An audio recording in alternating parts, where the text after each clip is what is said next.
Welcome to my channel. আমার চ্যানেলে আপনাদের স্বাগতম। আজকে আমি এঁচোড় চিংড়ির রেসিপি নিয়ে আপনাদের সামনে আসছি। এই রেসিপি বানানোর জন্য এখানে আমি চিংড়ি মাছগুলো কেটে ধুয়ে নিয়েছি। এবার লবণ হলুদ দিয়ে মেখে নেব। এখন আমি কাঁচা কাঁঠাল আর আলু কেটে ভাপে বসিয়েছি। এর মধ্যে সামান্য একটু হলুদ দিলাম, তাহলে কালারটা খুব সুন্দর হবে। এগুলি কিছুক্ষণ ভাপিয়ে নেওয়ার পর ছেঁকে নেব। ভাপানো হয়ে গেছে, এখন নামিয়ে নিচ্ছি। এবার আমি কড়াইয়ে ছোটো এক বাটি সরিষার তেল দিলাম। এখন আমি এর মধ্যে দিচ্ছি হলুদ লবণ দিয়ে মাখা চিংড়ি মাছগুলো। একটু নেড়ে দিচ্ছি। এগুলি হালকা করে ভেজে নেব। চিংড়ি মাছ খুব একটা কড়া ভাজতে হয় না। মাছ ভাজা হয়ে গেছে, এবার নামিয়ে নিচ্ছি।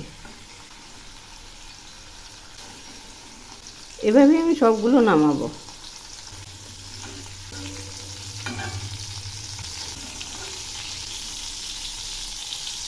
এই রান্নাতে তেল একটু বেশি লাগে, তাই ওই তেলের মধ্যে আরও হাফ বাটি তেল দিলাম।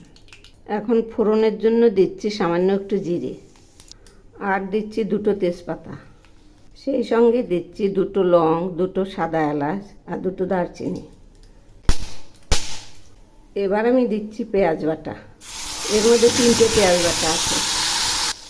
আর দিচ্ছি একটা টমেটো পেস্ট। এখন আমি দিচ্ছি এক টুকরো আদা বাটা আর 1 চামচ জিরে বাটা। এগুলি একসঙ্গেই বেটে নিয়েছি। দিচ্ছি স্বাদ মতো লবণ, পরিমাণ মতো হলুদ। হলুদ তো আগে একটু দিয়েছি, সেজন্য এখন একটু কমই দিলাম। এই মশলাগুলো খুব ভালো করে কষিয়ে নেব। আরও কিছু মশলা দেওয়ার বাকি আছে। এর সঙ্গে দিচ্ছি একটা রসুন বাটা, আর দিচ্ছি 1 চামচ লঙ্কার গুঁড়ো। এই মশলাগুলো খুব ভালো করে কষিয়ে নেব।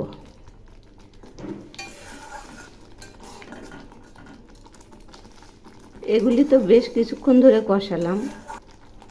এবার আমি এর মধ্যে দিচ্ছি 1 চামচ পোস্ত বাটা আর 3টে কাজু বাদাম বাটা। এগুলো একটু শেষেই দিলাম, তাহলে এই কড়াইয়ের সঙ্গে আটকে যাবে না। এখন আমি এর মধ্যে দিচ্ছি ভাপানো আলু আর কাঁঠালগুলো। এগুলি এই মশলার সঙ্গে বেশ কিছুক্ষণ ধরে কষাবো।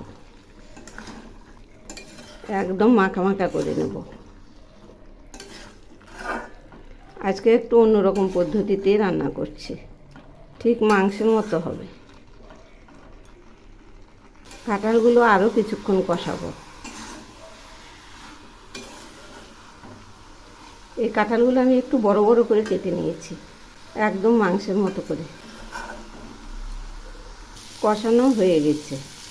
এখন আমি মশলার বাটি ধোয়া জলটা দিয়ে দিলাম। আরও কিছুটা জল দিলাম। এবার নেড়ে দিচ্ছি।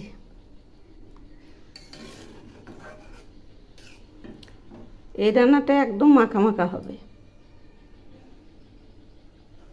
সেই সঙ্গে দিচ্ছি ভাজা চিংড়ি মাছগুলো। এই পদ্ধতিতে রান্না করলে রান্নাটা দারুণ টেস্টি হয়। এই যে দেখুন, কাঁঠাল ভাপানোর সময় হলুদ দেওয়াতে কত সুন্দর কালার হয়েছে। রান্নাটা প্রায় হয়ে আসছে, আর কিছুক্ষণ ফুটাবো। এই যে দেখুন, গ্রেভিটা এরকম হয়েছে। আর একটু ফুটলে মাখা মাখা হয়ে যাবে। সব শেষে আমি এর মধ্যে দিচ্ছি 1 টুকরো গরম মশলা বাটা আর একটা সাদা এলাচ বাটা।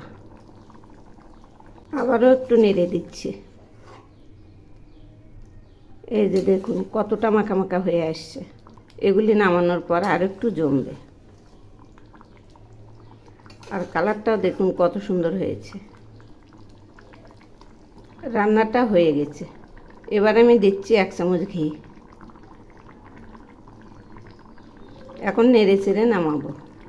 এই যে দেখুন, একটু নেড়ে দিচ্ছি। এই যে এইরকম হয়েছে। এগুলি নামানোর পর আর একটু জমে যাবে।